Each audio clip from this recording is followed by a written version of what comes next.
Thích không chịu nổi nữa thì nó chỉ ngừng ngay.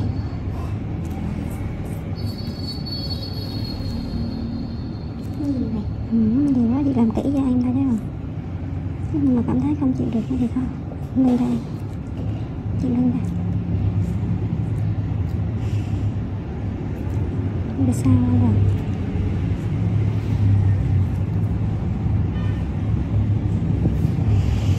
Cái này họ một lần sáng đỡ ta nam.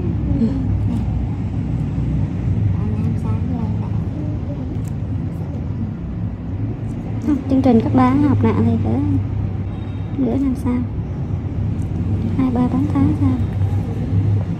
Bà gửi kỹ cho chị xí ký nghe.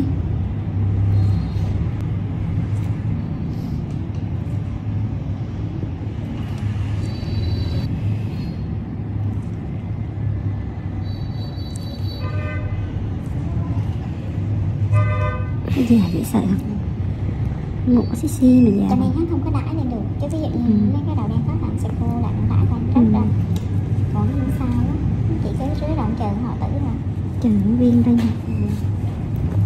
Nhìn thì nhỏ xíu mà nặng ra dễ sợ này. Nhìn như mũi kim mà. Ủa, bào ít thôi hả? Hương? Đau quá hả?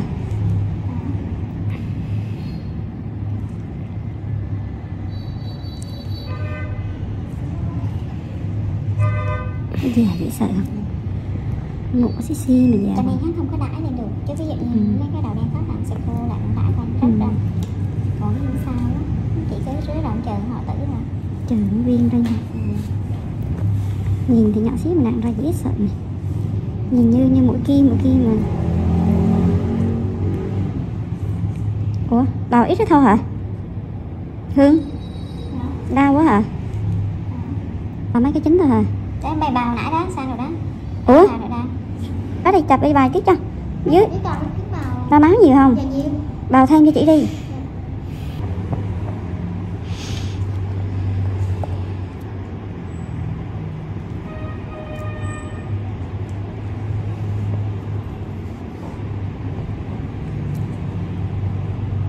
Cái sợ. Sao?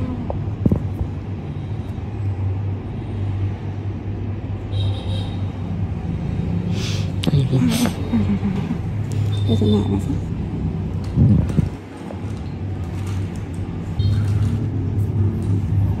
Chỉnh cái đèn đi, sao cái gì?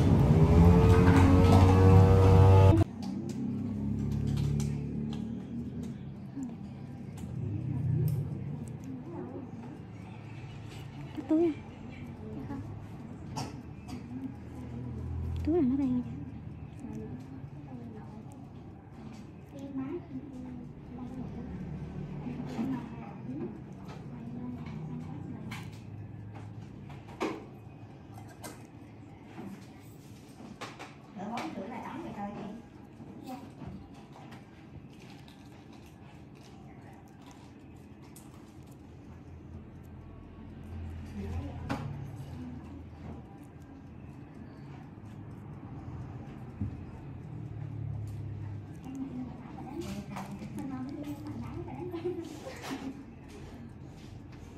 Vỗ bạch thôi. Các em vỗ bạch.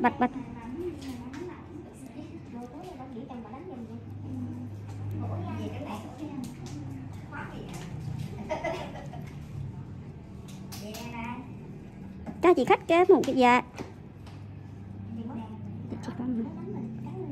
Cho chị khách một nó vô đi. Để từ để chị nó xuống rồi. Cô này là hồi trước tới mình lần rồi đúng không? Tới một lần thôi đúng không? Không biết cắt chưa cái thoại của mình đi. Không chỉ không nào bay nào cái màu bên đó nó ép cô cắt luôn. Để chị sáng hổ như này. Vậy quay cái này.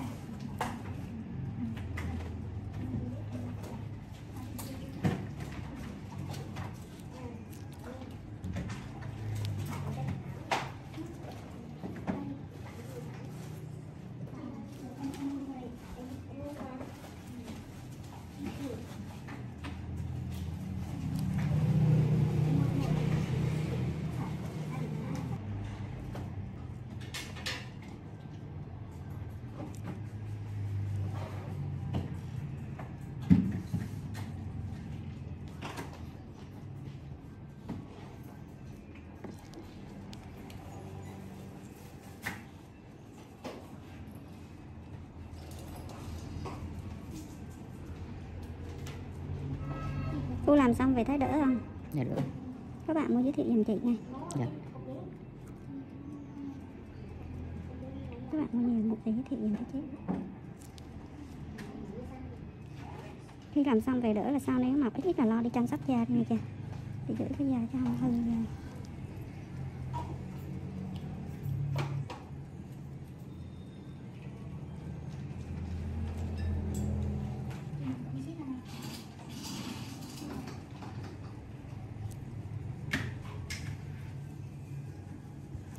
Chị thấy cái rút được kinh nghiệm đẹp đẹp hơn không xíu mà không biết.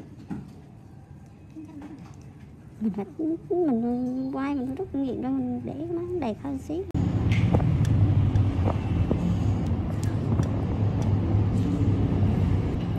Hiền đãi cái đàn này tới xíu nữa giùm chị cái Hiền. Không đàn này nè. Tại mà đã hướng xuống á Hiền ạ, đừng có đã hướng lên là cắn đèn cắn thôi. Ấy xuống, ấy xuống. Ấy xuống.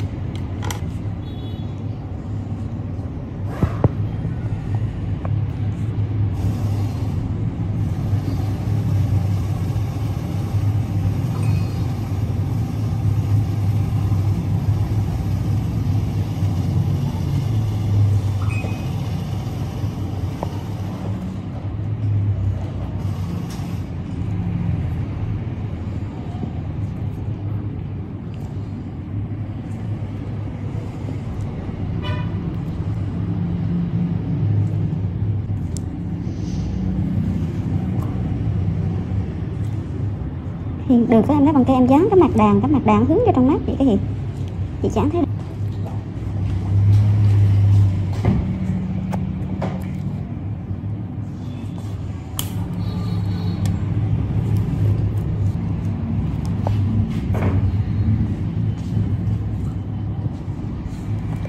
Dán hết cái đó lại không biết là chị nói là sao á. Dán hết lại để mình dễ làm. Cái sao chứ phải trừ nha, trừ không cần đâu.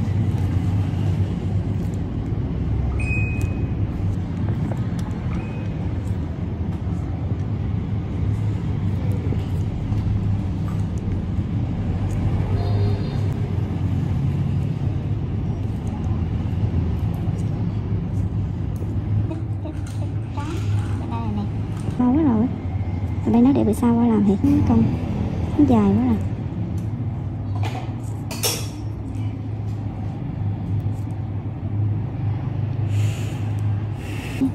Mảnh nhiều quá. Nhiều quá luôn á. Nhiều quá. Dài hết cả mặt. Có một câu ông kỳ thằng nó dễ sợ rồi. Thằng lì rồi. Lì thiệt luôn. Bình thường. Nặng dễ sợ bình thường.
Rồi rắc nước lên.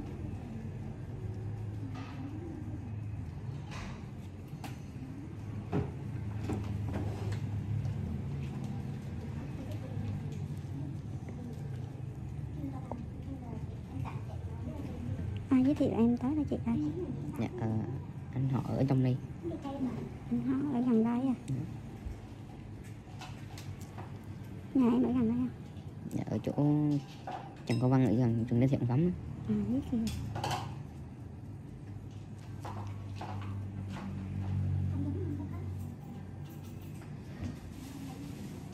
Review.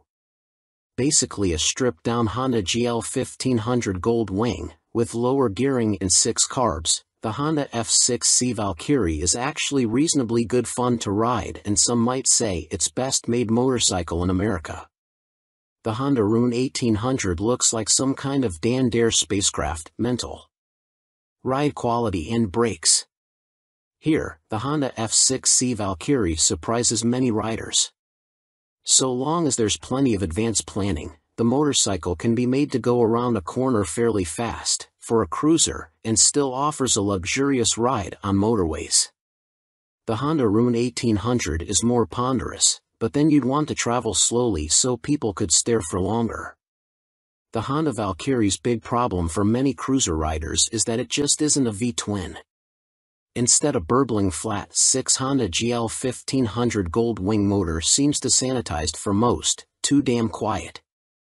Sure, the Honda F6C Valkyrie's 100 brake horsepower motor is enough to send the thing whizzing along in unfeasible speeds, but it's easily out-accelerated by the Triumph Rocket 3, any old Yamaha VMAX, and a whole boatload of rival power cruiser motorcycles these days. The Rune 1800 isn't really any faster. The Honda F6C Valkyrie rarely goes wrong, ever. It is a beautifully made motorcycle, with lavish chrome, thick paintwork, and an engine that can cover 100,000 miles with basic oil/filter changes. The main problem with the motorcycle is keeping its hundreds of nooks and crannies clean. Double that cleaning time on the Honda Rune 1800. Our Honda Valkyrie FC6 owners' reviews show a very reliable bike, which is the norm for Hondas. For most of its life it was available as a personal import from the USA, and there aren't that many around, which keeps resale values high. Honda F6C Valkyrie motorcycles with the hard luggage touring kit on seem to be sought after. Buy a good used motorcycle and you can 5 years biking for about $2,000 in depreciation. The Honda Rune 1800 costs big bucks and is for lotto millionaires and poseurs only. Huge brakes, beefy forks, and a proper two-person saddle are some of the useful features on the Honda F6C Valkyrie. It could use the reverse gear of the Gold Wing, and there's no screen as standard on the Honda F6C Valkyrie. Naturally, there's a whole phone book of accessories to be had, from both Honda and US aftermarket motorcycle accessory suppliers. Sci-fi bodywork on the Rune looks stunning. Welcome to BBC Motor Reviews channel. KTM 1090 Adventure, 2017 on review. The chassis copes with the extra power with ease. In fact, it feels like it could handle a further 25 brake horsepower. The conventional 48mm WP forks and WP rear shock work straight out of the box. The forks are non-adjustable, but on our test route that didn't pose any problems. A 170-section rear tire and the 1090's relatively low weight enable it to be hustled with ease. Boring it certainly isn't.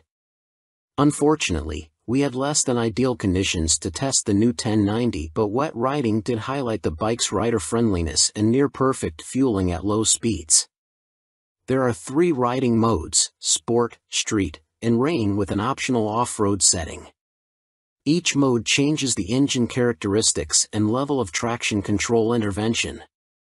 Although it's called the 1090, the engine is the same 1050 cubic centimeters motor as used in the outgoing 1050 Adventure. In the old model, KTM restricted it to 95 brake horsepower, but they've unleashed an extra 30 brake horsepower for the 1090, pushing peak power to 125 brake horsepower and torque to 80.4 ft-lb. On the road, it deals like KTM have thrown a bottle of vodka into the punch bowl along with a dozen cans of Red Bull. The 1090 is much livelier and more fun to ride, yet still has the ease of use of the original 1050. Confusingly, KTM also offer a 95 brake horsepower version of the 1090, which can then be restricted further to 47 brake horsepower for those on an A2 license. KTM's LC8 engine is a proven motor by now, with few problems to report, and KTM's Adventure family are well built. The 1090 Adventure comes in much cheaper than the more premium competition, without skimping on quality. The standard price of £11,299 is good value, although the bike we tested would have cost £12,800. As the 1090 is the baby of the adventure range, the spec doesn't quite match that of its bigger brothers, but you do get 3 riding modes as standard, sport, street and rain. An off-road setting can be unlocked with the optional off-road pack, £243.78. Traction control and ABS are standard but not lean sensitive, and the TC can't be deactivated on the move. Old-style clocks remain. Welcome to BBC Motor Reviews channel. Cines Akuma 125, 2022 on review. Priced at £2,599, the Akuma significantly undercuts the popular Honda MSX 125 Grom, which is its obvious target. And though my preference is for traditional-looking bikes with a retro feel, like the WK Scrambler or Cines's own Outlaw, after riding the updated Akuma I'm genuinely impressed. Ride quality and handling are altogether spot on, and though not the outright fastest, it's plenty quick enough. Yes, perhaps the seat leans you a bit too far forwards, and at 6 foot tall my knees are a bit high, but this aggressive style and involving feel make the Akuma a confidence-inspiring and solid first ride for any newcomer. If I wasn't a skint student on part-time wages, I'd buy one without a moment's hesitation. Can't say much more than that. For 2022, the Cines has larger 14 inches wheels, upgraded from the previous 12 inches. Still small, they improve handling and give a stable feel around corners, while still making the Akuma very agile at low speed and in close quarters. The handling is smooth too, thanks to the suspension and low center of gravity, and with the seat pushing you forwards you can really feel every inch the bike. Leaning forwards into corners and tucking in on the straights, the Akuma might be a modern monkey bike but rides like, well, a proper bike. They call it the Mini Monster, and it deserves the nickname, being a down-to-earth yet modern bike that both looks and rides the part. Being angled steeply forward means the seat does affect comfort, and with the abrupt shape of the tank you need to be gentle with the brakes. The Akuma is also very compact. It's physically smaller than my own WK Scrambler 50. However, although perhaps better suited to smaller riders, with its 820mm seat height the Cines happily supports 6 feet of teenager. Both the front and rear brakes very good, and they're combined, which means the front is linked to the rear. There's no ABS, however. Being air-cooled instead of liquid-cooled doesn't really match the modern style of the Akuma, and with 9.7 brake horsepower it's not as powerful as other more modern bikes. However, this also means welcome simplicity, and you'll get your money's worth of reliability. It's also fast enough. Accelerating sharply and with a more than adequate 67 miles per hour indicated top speed, the Akuma feels swift and has the smoothest, easiest gear change of any 125 cubic centimeters bike I've ridden. Most noticeable of all the Akuma's features is the 3-tiered exhaust. It's not just an eye-catching MV Agusta styling trick, but 3 fully functioning pipes that sound ace as well as looking great. With aggressive shapes, new blacked-out finishes, steel trellis frame, which is non-structural, and its raised tank giving the look of an arched back and so resembling a big cat, go on, imagine, riding the Akuma makes me feel like I stand out from the crowd. Which is important for the teenage market. Switchgear, components and overall finish look and feel pretty good for a $2,500 bike. Some fasteners and smaller parts will need coating with anti-corrosion treatment for winter use, but that's true of some bikes costing 5 times as much. And overall the Cines does a good job of disproving preconceptions about cheap, flimsy Chinese bikes. Honda's trendy MSX 125 Grom costs £3,849. Yes, it's a bit nicer finished than the Cines and will hold its value better, but it's only got the same power, and the extra £1,300 over the Akuma can be a big ask for a cash-strapped teen. Benelli's TNT 125 is also made in China and costs the same as the Cines. It's got a couple of horses more and a neat-looking trellis frame, but it's also a tad gaudy and in your face. Picking between them is as much down to their image and personal preference as anything else. Tech fan? You'll be interested to learn that the display now has multiple color options as well as brightness settings. At first, I thought it was just another knick-knack, however it is helpful especially in changing weather or when looking through a tinted visor. And it's like socks with days of the week on, every day can be a new color. The display is also crystal clear and comes with a small array of function as expected: time, trip, odometer. Something that I quite like are the large buttons that the Cines uses. None of this tapping the wrong control malarkey, just big simple buttons, easy as you like. 2019, Cines Akuma launched late in the year as a 2020 model.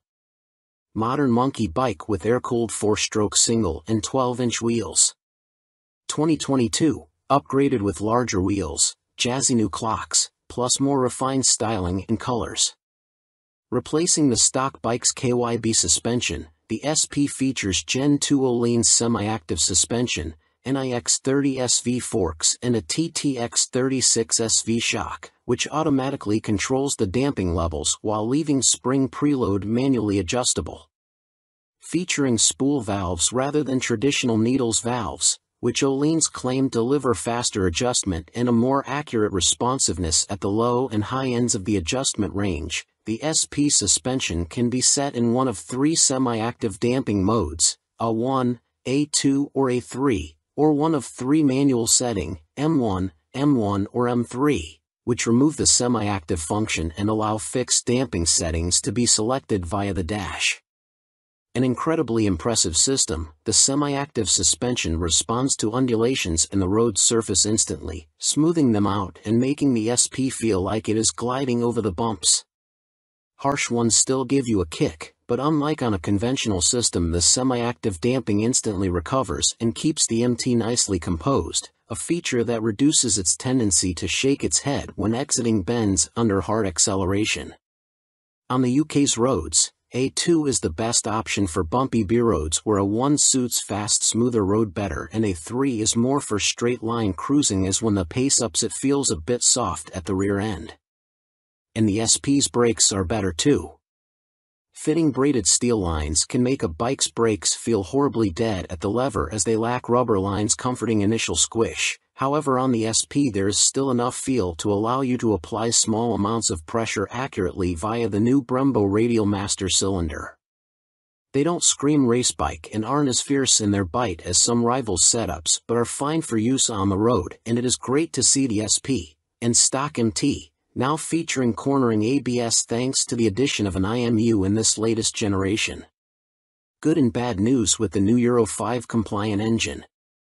Starting with the good, thanks to the revised fuel injection system, the throttle response is now smooth. In B mode, A mode is still a bit too aggressive for road use, and the crossplane's enhanced mid-range surge of power is staggering, as is the wonderful offbeat sound, which has been tuned through a new intake system and feel.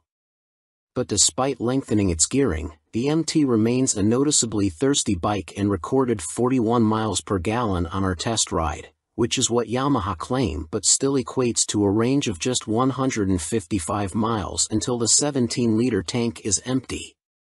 If you opt for the SP, alongside the Öhlins suspension you gain braided steel brake lines as standard, as well as a 3-piece belly cowl, black bars and levers, and a stitched seat.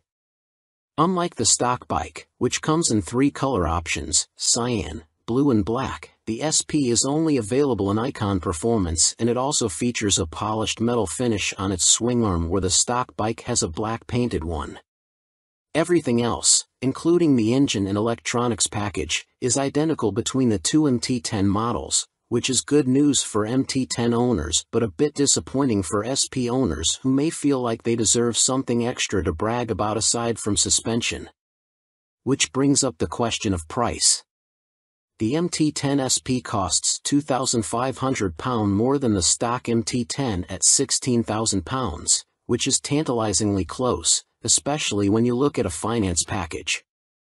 On a PCP deal after a £3,000 area deposit, you are looking at paying about £35 a month more for the SP when compared to the stock bike. That's about the price of a takeaway meal for two every month, which seems a small sacrifice to gain that all-important Öhlins bling. In terms of running costs, both the SP and stock MT10 have the same poor fuel economy and cost roughly the same to insure and service, so that's not a factor in ownership, and the SP should hold its residual value a bit better. How does it stack up against its rivals? Very well. The SP is £16,000, where a Ducati Street Fighter V4 is £19,551, or £21,651 in S-Guise with semi-active suspension. The Aprilia Tuono V4 factory is £16,900, the KTM Super Duke EVO £17,899, Triumph Speed Triple 1200 RS £15,500, which lacks semi-active suspension, and the Kawasaki ZH2 SE £19,079. Sharing the same tech package as the stock MT, the SP is no less impressive when it comes to its safety assists. Thanks to a 6-axis IMU, you get cornering ABS and TC, as well as slide control and anti-wheelie that sit alongside an up/down shifter, engine braking control, cruise control, and variable power modes, all of which are controlled via the new 4.2-inch color TFT dash, which lacks connectivity. While the electronics perform faultlessly, and the quickshifter is excellent, it is tricky to see which of the various acronyms you are selecting should you wish to tweak their. Welcome to BBC Motor Reviews channel. Triumph Rocket 3, 2020 on review. Suspension, steering and stopping are all worlds ahead of the previous Rocket 3, and as a result it now feels like a laughably large but comprehensively capable motorcycle, rather than a cartoon cruiser caricature. Related, 2020 Triumph Rocket 3 TFC news on MCN.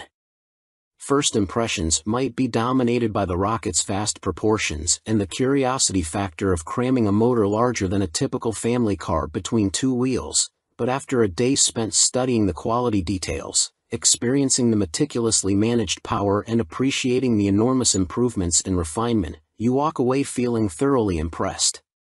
The new Rocket 3 is exciting, eye-catching, attention-grabbing and pulse-raising, yet avoids straying into feeling frivolous, ridiculous, or pointless. Forget the previous Triumph Rocket 3's cumbersome bulk, heavy-handed handling, basic running gear and Romanesque name badge. The new Rocket 3's chassis is totally different. A cast aluminium spine frame replaces the old twin steel tubes, helping contribute to an incredible 40 kilograms saving over the previous bike, while steering geometry is sharper and the wheelbase is shorter. As a result, the Rocket now has a proper appetite for corners the old bike couldn't dream of. Turn-in is easy, holding a line mid-corner needs little inside bar pressure, and flick-flacking from full lean left to right, and still ending up where you intended, is absurdly accurate for a bike with a fueled weight north of 320 kilograms. Suspension is by Showa, with 47mm adjustable upside-down forks up front, and an adjustable monoshock monitoring the shaft drive. No electronic adjustment though, the clickers are all manual. The front's set pretty firm, meaning you can haul hard on the flagship Brembo Stylema front brakes. Even the rear brake is a 4-pot radially mounted caliper, to generate huge stopping force without the bike trying to tie itself in knots. Ride quality is generally good, though the short travel shock, just 107mm, has to work hard and can feel bouncy. Drive hard and you can clearly feel the rear end of the bike jack up though, a result of the torque reaction from the shaft drive being unchecked by any kind of parallelogram setup.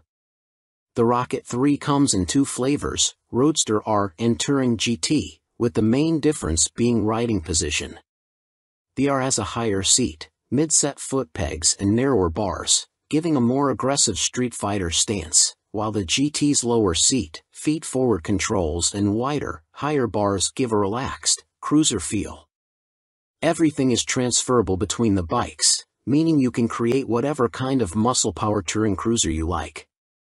Into the bin goes the Rocket 3's 2,294 cubic centimeters triple, replaced by this all-new, gruntier, smoother, cleaner, stronger and smaller 2,458 cubic centimeters engine. Huge 110.2 mm pistons eclipse the old 101.6 mm items, while stroke is significantly reduced, down from 94.3 to 85.9 mm, allowing Triumph to make a shorter motor. Peak torque is identical to the previous Rocket 3 Roadster, at 163 lb-ft, but the new motor holds onto that grunt for longer as revs climb. Where the previous Rocket's torque curve fell away sharply above 2,500 rpm, the new motor has a much fatter, flatter delivery. As a result, headline power is up to 165 brake horsepower. But as ludicrous as that might sound, the reality is that it's immensely easy to use. All that prodigious power is carefully controlled by the ride-by-wire throttle and predictive, lean-sensitive traction control, while output is restricted in lower gears and top speed is electronically limited to 138 miles per hour. It's a beast, but one of those big, fluffy, gentle, cuddly chaps from a Disney film. The colossal torque spread means you can ride it however you like. Plunk it in one gear and dip into the immense grunt from 2,500 to 5,500 rpm if you're feeling lazy, or chase the 7,000 rpm redline and work the new sweet-shifting 6-speed gearbox for maximum thrills. There's even an optional two-way quickshifter in Triumph's accessory catalog, if you like changing clutchlessly. It's a completely new machine from nose to tail, so only time and miles will deliver a verdict on reliability. Service intervals are set at a car like 10,000 miles, suggesting the motor is in a fairly mild state of tune and Triumph have confidence in it. Looking over the bike in the metal, everything appears high quality, as you'd expect for 20,000 pounds. The exhaust headers are a particular highlight, the welds look neat, while the hydroformed curves are apparently a huge pain to produce. Everything seems tucked away neatly, there are no vulgar cables or hoses dangling about anywhere, and wiring runs inside the handlebars. Details like the Monza-style petrol, coolant and oil filler caps are pleasing, while the clever flip-out pillion pegs are a neat design. Our Triumph Rocket 3 owners' reviews show there have been some issues for some buyers, in particular corrosion, electrical and mechanical problems. Seemingly the rear brake can often stop working, for example, and needs attention from a dealer. Have a good read through before going for a test ride. Clearly it's not a cheap bike, though an ultra-capacity extreme muscle cruiser never was going to be.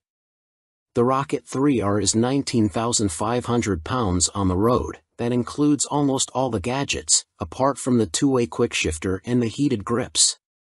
The GT version, which includes the heated grips, a fly screen and a pillion backrest, is 20,200 pounds. Both are roughly on a par with Ducati's Diavel 1260S, 20,041 pounds. A Harley-Davidson Fat Bob 114 starts at 15,825 pounds, but doesn't have a fraction of the Triumph's tech, torque, pose or poise. If you want to go properly left field, a Moto Guzzi MGX21 is 19,999 pounds. Running costs probably won't be any kinder on the wallet. Triumph claimed the motor returns 41 miles per gallon, but our test ride suggests it's closer to 35 miles per gallon. That 240 section, 16-inch rear tire isn't cheap either. Sign picking the bike up in March I have had a headlight replaced under warranty, main beam sticking on, and the second which has really put me off was the rear brake losing all braking power. It has been back to my dealer who changed the fluid for a better one but was told that Triumph know there's an issue and they are working on it. I thought anything to do with brakes on a 163 pounds of torque monster would be the #1 agenda. First service only. The fuel economy is not bad so far, 43 to 45 miles per gallon. That is with occasional spirited riding thrown in. 2 stars is because after 6 months I was offered 13,500 pounds from the dealer to buy it back. Even WBAB offered considerably more, so not much faith in the brand and will likely be going back to BMW. Equipment. The Brembo brakes are top-notch. The stopping power and feel is superb, the ride comfort is less so. I am a big old guy and no matter how I try to adjust the rear suspension the ride is harsh on anything but smooth tarmac. The roads in Herefordshire where I live are amongst the worst in the UK and backache sets in after about 2 hours. I have purchased an Airhawk DS seat pad which has transformed the comfort but it's still not all day comfy like my old Rocket. The tank is so wide you have to ride legs apart which at motorway speeds the wind blast makes your hips ache trying to keep tucked in. In the end I made and fitted a pair of Perspex front fork air deflectors to solve the discomfort.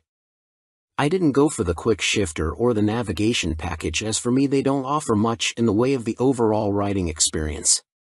The TFT display is good but on some settings it is too fussy and hard to read. I opt for the screen that shows speed, revs, gear selection and fuel status. That's enough for me. There are a few niggles with this bike that could be better. The original screen doesn't give much wind protection and the rear hugger design is total crap. In the rain you get covered in road crud halfway up your back. I bought an aftermarket hugger which left some wiring exposed so I ended up fitting this over the top of the original hugger, problem solved. I purchased the accessory panniers and rear rack to give the bike some touring capability. These panniers are okay but are quite small and are not as rigid as I would have liked. The optional rear rack is stated as only good for 3 kilograms which means fitting my fully loaded Kuryakyn Grand Tour bag on the rear may be more than it can withstand. Guess I will soon find out as there is little room on the pillion seat. One of the best design features on this bike are the fold-away pillion foot pegs and the folding pannier mounts. If anyone is thinking about buying this bike for some serious touring then you will need a few aftermarket bits to iron out its touring limitations. Welcome to BBC Motor Reviews channel.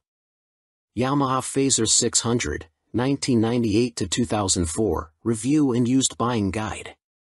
Related, Easy Fit Kit turns Yamaha Fazer 600 into retro race rep.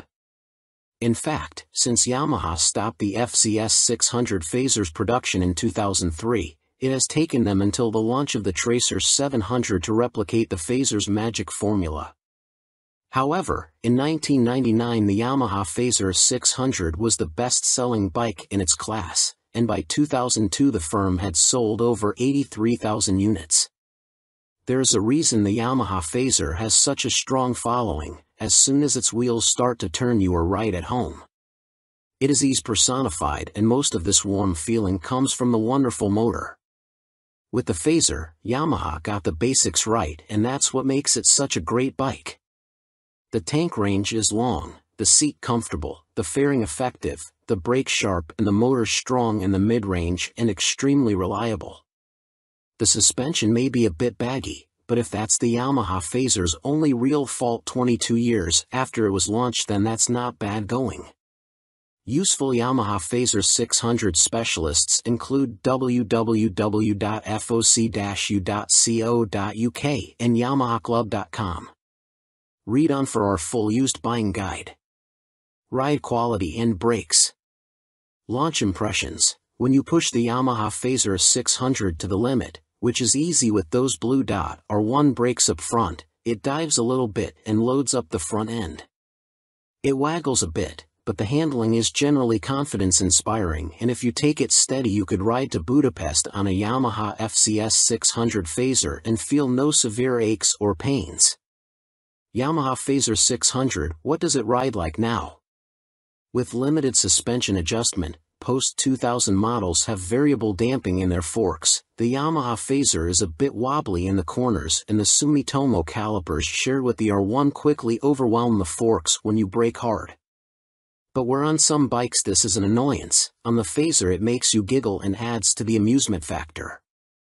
There's just under 100 brake horsepower in the Yamaha FZS 600 Fazer's detuned, Thundercat 600 cubic centimeters, 4-cylinder engine and that's plenty for backroad fun, as well as motorway commuting if needs be. The Yamaha FZS 600 Fazer delivers its power in a wide spread and the 6-speed gearbox is there if you feel like playing tag with sports bikes. Yamaha Phaser 600. What's the drivetrain like now? The inline-4 is beautifully smooth and has that lovely mid-range pull you get with an old long-stroke unit. It's not revvy or buzzy like the FC6's engine, it's just silky smooth and full of drive.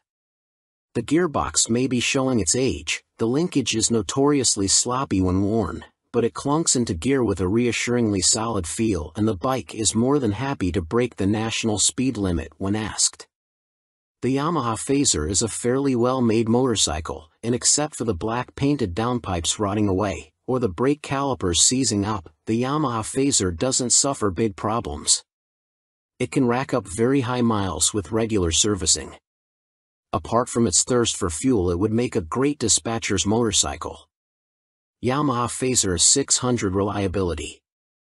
We've got a whopping 52 Yamaha Phaser 600 owners reviews on the site, and the bike scores 4.6 stars out of 5 overall, with the same score for build quality and reliability. This is an incredibly high score, meaning it's safe to say you can depend on the Phaser 600. Minor issues include the Phaser lacking more modern equipment such as more electronics, but this is an old bike now. You can't expect the world. Its value more than matches its spec. Yamaha Phaser 600 common problems. Early ignition barrels aren't very strong. Check it works smoothly and that the ignition key works the fuel cap and seat lock. The headlight bracket bends if the bike is in an accident and few people replace it, so always check the fairing looks square on the bike. The steel swing arm can trap water and rot around the chain adjusters, so inspect this area well for any obvious rust damage. The Phaser has a 110/70 front tire, and as a result tire choice is limited. You can fit a 120/70, but this can interfere with the mudguard. Yamaha Phaser 600, a mechanic's take.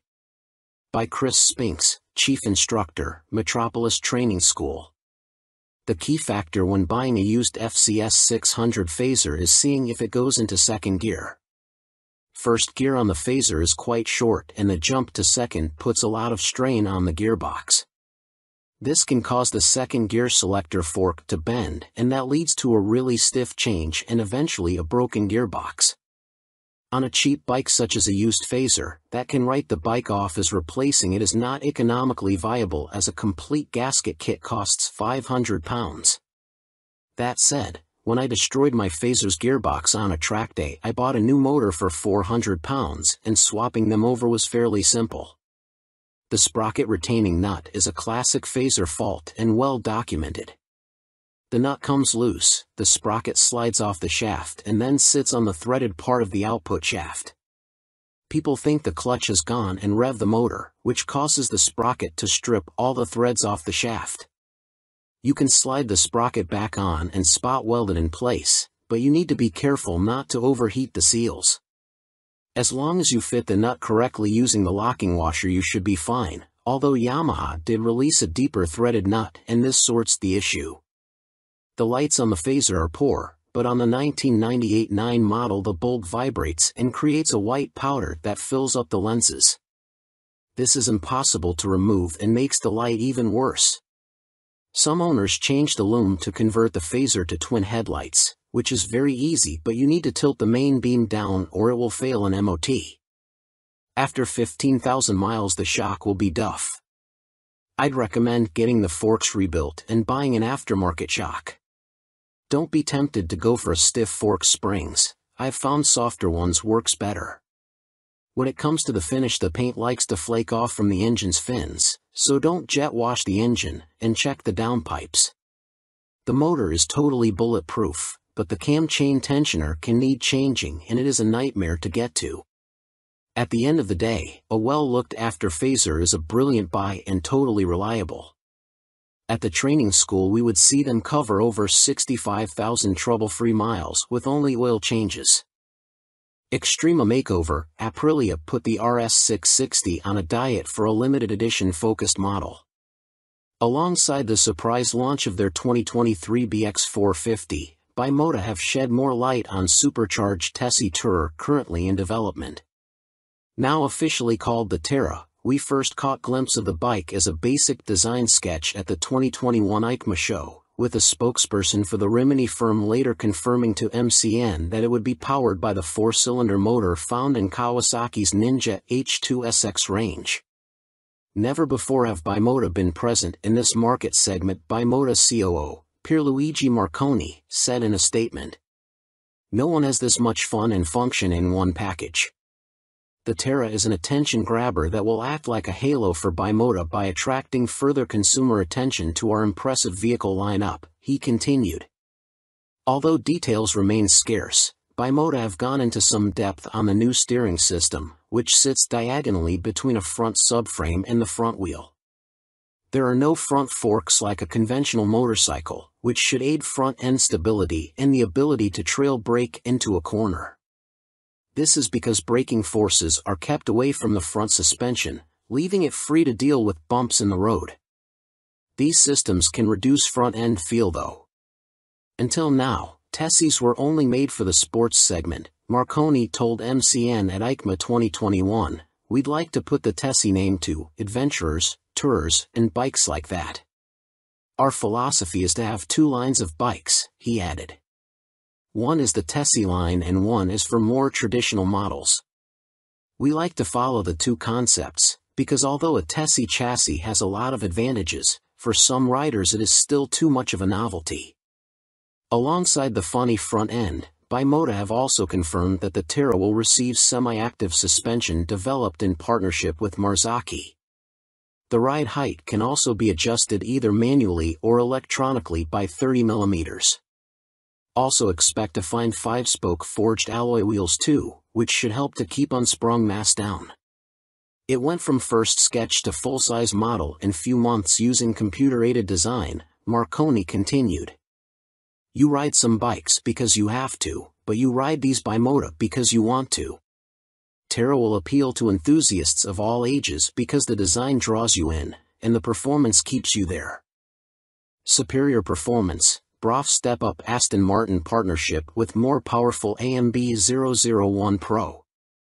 Luxury boutique brand BROF Superior have once again teamed up with supercar experts Aston Martin to create yet another outrageous, limited-run track day machine. The AMB 001 Pro made its debut at the EICMA trade show in Milan and follows in the footsteps of the first-generation €98,000 AMB 001, which entered the public consciousness back in autumn 2019 and has since sold out. The standard track-only 001 features a turbocharged 997 cubic centimeters liquid-cooled V-twin engine that sits as a stressed member in the chassis. The 175 kilograms, dry, Pro uses a CNC machine version of this unit as a stressed member with a claimed 25% increase in power to 221.9 brake horsepower. There's also carbon fiber bodywork said to be inspired by Aston Martin's 1,000 brake horsepower Cosworth-built 6.5-liter V12 Valkyrie AMR Pro hypercar. The success of its predecessor, coupled with the incredible Aston Martin Valkyrie AMR Pro, inspired us to get together again to create a new superbike, one that we know will excite our customers, BROF Superior CEO Thierry Henriette said. We are particularly proud of the new engine type, with a crankcase fully machined from solid billet aluminium, which is a unique feature for a production motorcycle. With the marked increase in power, this takes AMB 001 Pro into the hyperbike sector. Machined from AL 5000 solid billet aluminium alloy, the uprated motor also gets a new cylinder design, with wet cylinder liners for greater cooling, which should help with the longevity over prolonged hard use. Limited to 88 units in total, the Pro will not be homologated for the road and will be built by hand at the BROF factory in Toulouse, France. Orders are now being taken, with the first deliveries expected in the final quarter of 2023. The bike shown at EICMA was a prototype. It's a beautifully simple formula. Form plus technology equals performance, Marek Reichman, Executive Vice President and Chief Creative Officer of Aston Martin, said. We've achieved this fluidity again with BROF Superior for those who desire a track superbike like none other. The rider is part of this moving sculpture and will literally feel as though they are part of the track when laying atop the AMB 001 Pro. But it's not all about engine performance. A quick glance at the side profile of the Pro reveals more extreme bodywork, with a more pronounced tail, winglets, and a rear carbon disc wheel design. There's still next to no front wind protection though, which could be unpleasant at speed and take away from the riding experience. Gone is the underslung exhaust exit from the standard 0012, with a single pipe on the right side of the bike protruding above the fat 200 section rear tire and shark-like aero wing. In a nod to Aston Martin's racing success, the 001 Pro features a striking jade green livery, with a blacked-out motor and suspension. This suspension system comes in the form of a front double wishbone setup adjustable for preload and rebound, plus a rebound and preload adjustable monoshock. Naked Ambition, CF Moto unveil NKC22 concept. CF Moto weren't short of new bikes to show us at the EICMA trade show in Milan, including this naked roadster concept called the NKC22. The bike uses an 800 cubic centimeters parallel twin engine, presumably the same KTM 790 lump used in KFMoto's 800 metric tons models, but wrapped in a lightweight, sporty chassis. This concept version is covered in forged carbon bodywork with an engine fairing that doubles up as an aerodynamic wing. Front forks are heavy-duty upside-down units and look to be fully adjustable, while at the back a stylish single-sided swing arm holds a rear wheel blanked off with carbon inserts.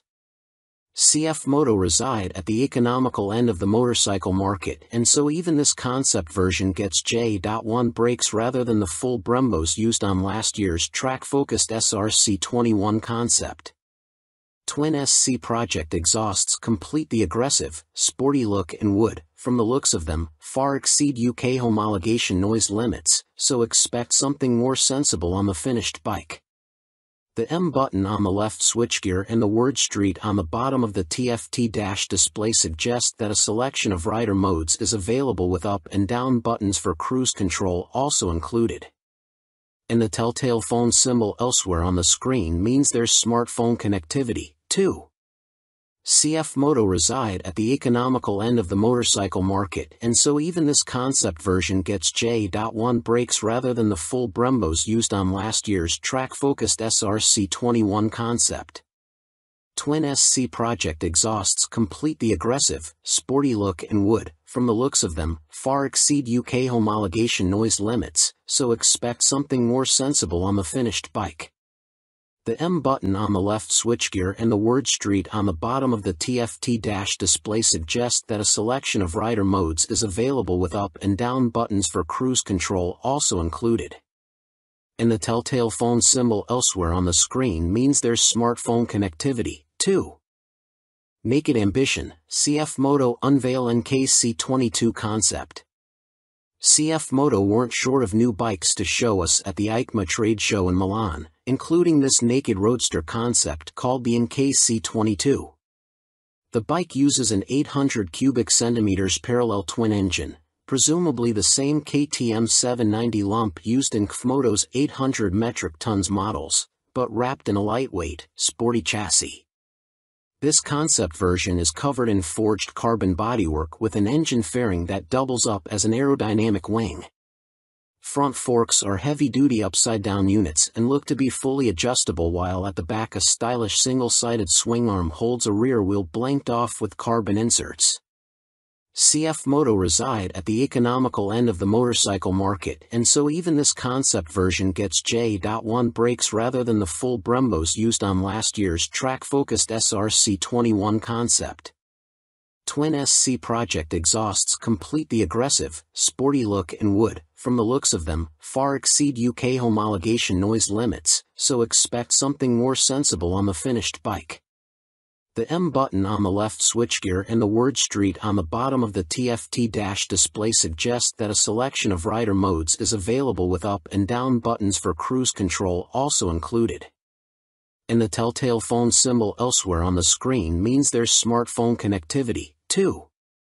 CF Moto reside at the economical end of the motorcycle market, and so even this concept version gets J.1 brakes rather than the full Brembos used on last year's track-focused SRC21 concept.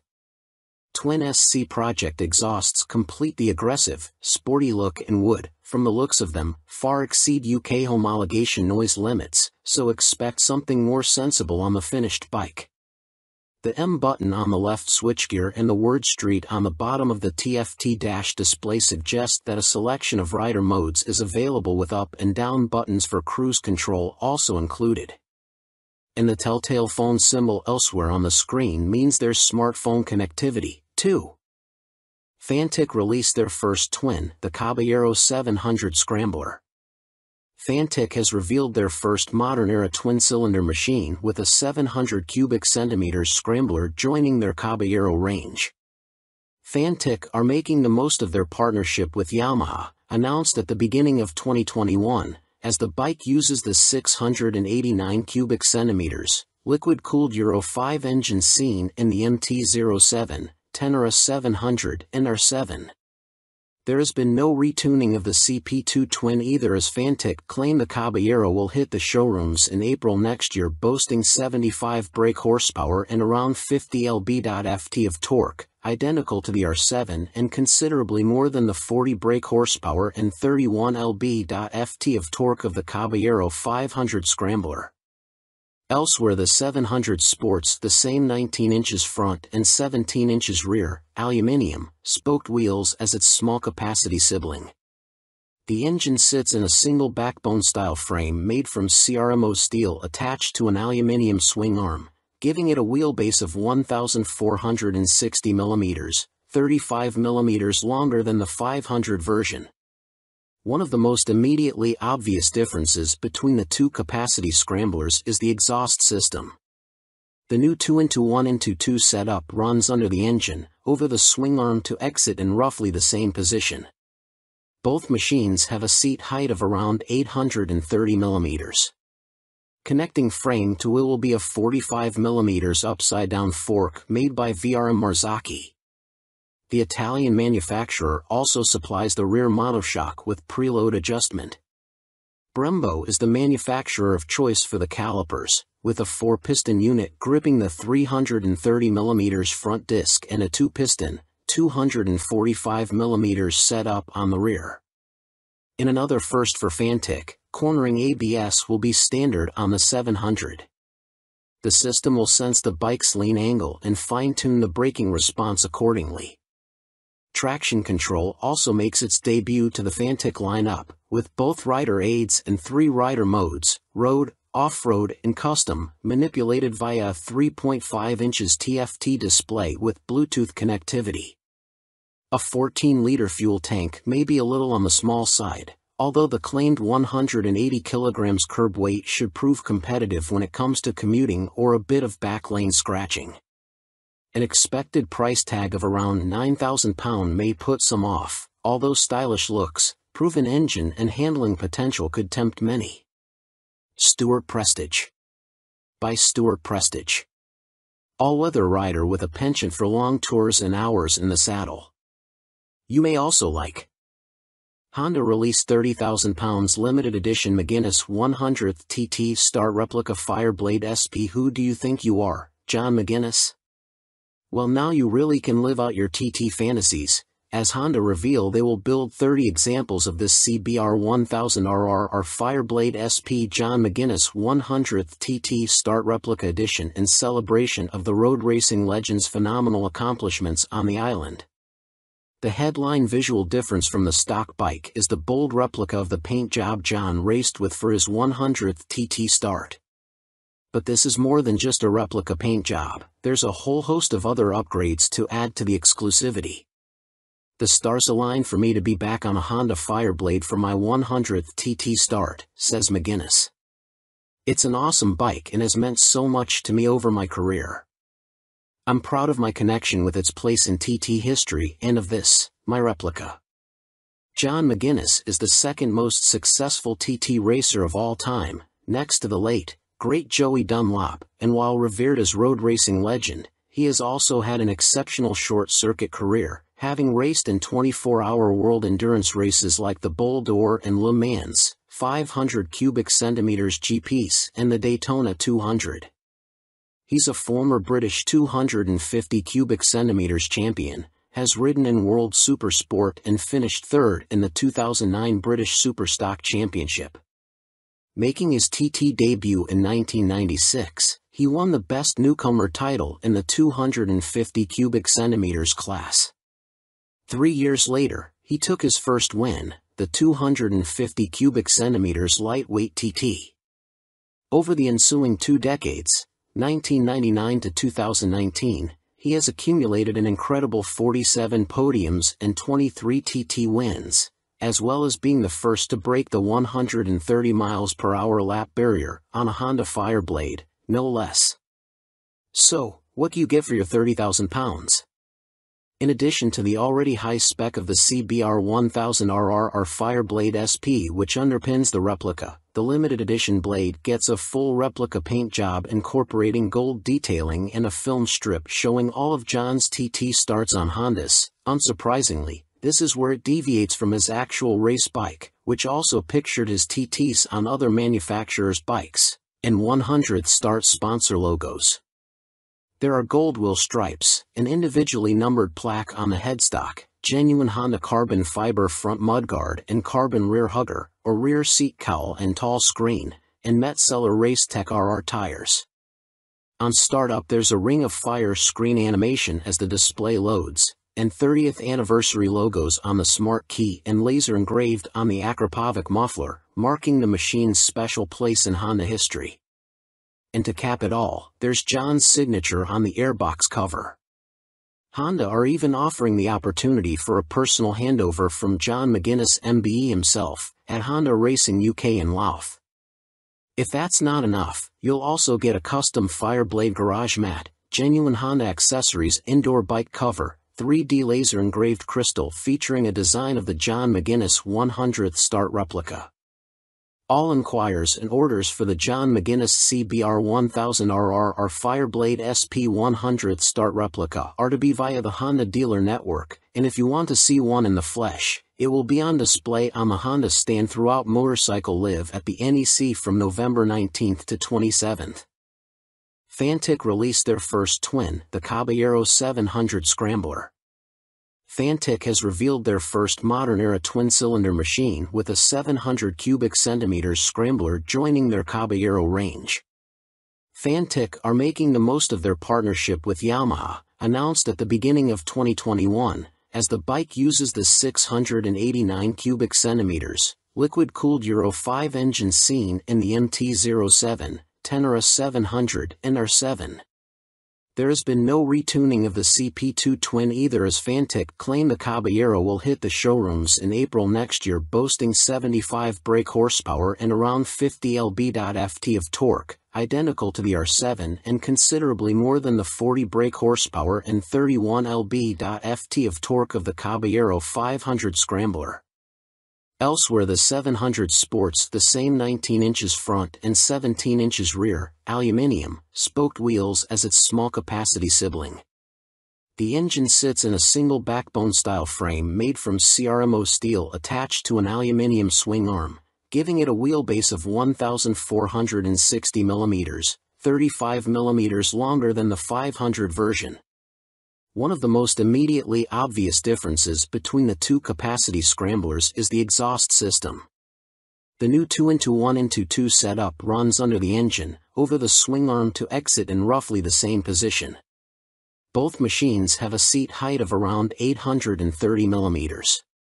Connecting frame to wheel will be a 45 mm upside-down fork made by VRM Marzocchi. The Italian manufacturer also supplies the rear monoshock with preload adjustment. Brembo is the manufacturer of choice for the calipers, with a 4-piston unit gripping the 330 mm front disc and a 2-piston, 245 mm setup on the rear. In another first for Fantic, cornering ABS will be standard on the 700. The system will sense the bike's lean angle and fine-tune the braking response accordingly. Traction control also makes its debut to the Fantic lineup, with both rider aids and 3 rider modes, road, off-road and custom, manipulated via a 3.5 inches TFT display with Bluetooth connectivity. A 14-liter fuel tank may be a little on the small side, although the claimed 180 kilograms curb weight should prove competitive when it comes to commuting or a bit of back lane scratching. An expected price tag of around £9,000 may put some off, although stylish looks, proven engine and handling potential could tempt many. Stuart Prestige. By Stuart Prestige. All-weather rider with a penchant for long tours and hours in the saddle. You may also like 70s Superbike Stunner, MV Agusta Super Veloce 1000 Serie Oro. MV Agusta may not have been directly participating in the EICMA show in Milan last week, but it didn't stop them stealing the headlines with this stunning Super Veloce Serie Oro. The carbon-clad superbike uses the Brute Ale 1000RR as a base, meaning the same 998 cubic centimeters inline-4 producing a claimed 209.1 brake horsepower with a race kit installed. Inside this motor, you'll find a countershaft that rotates at twice the speed of the primary drive shaft with the aim of reducing vibrations and promoting faster cornering. You also get the same frame and single-sided swing arm, but now clad in carbon fiber bodywork inspired by MV's 1972 500 GP Racer.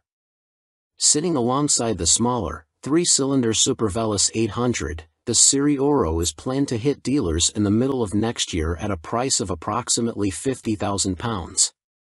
In total, 40 elements of the bike are finished in carbon fiber, including a set of winglets that MV claim produce 39.2 kilograms of downforce at 199 miles per hour. You also get carbon fiber disc brake covers, which attempt to pay tribute to the drum brakes of old whilst also cooling the calipers, essential on a bike capable of such high speeds. MV Agusta also claim the design allows air to flow around the brakes towards the coolant and oil radiators for better temperature control. There are air vents along the carbon fairings, too. Despite the superbike credentials, the Serie Oro has deliberately been made more comfortable and less extreme than traditional circuit stars, and it features electronically adjustable Öhlins NIX forks for a high-quality ride. They are matched to an Öhlins TTX rear shock, which bolts directly to the swing arm. As you'd expect for a bike of this caliber, stopping power comes from premium Brembo Stylema monoblock calipers, which bite onto chunky front 320mm discs. You also get 5-spoke forged aluminium rims, and 4 under-seat exhausts, just unlike the company's landmark F4. In addition, there's a suite of lean-sensitive electronics, plus a 5.5 inches TFT color dash to control them, with the added option of mobile connectivity. Dan Sutherland. By Dan Sutherland. News editor, sports bike nut, and racing fan. You may also like Vmoto range grows, Super Soco owners launch 3 new urban models at EICMA 2022. Electric scooter manufacturer Vmoto, parent company of Super Soco, have had a busy year, releasing 3 new models at EICMA, including the 125 cubic centimeters comparable e-bike, the Vmoto Soco Stash. The release of the production model comes just a year after the unveiling of the prototype, with the bike so named due to its multifunctional storage compartment, housed in the fuel tank, large enough for a full-face helmet or other accessories.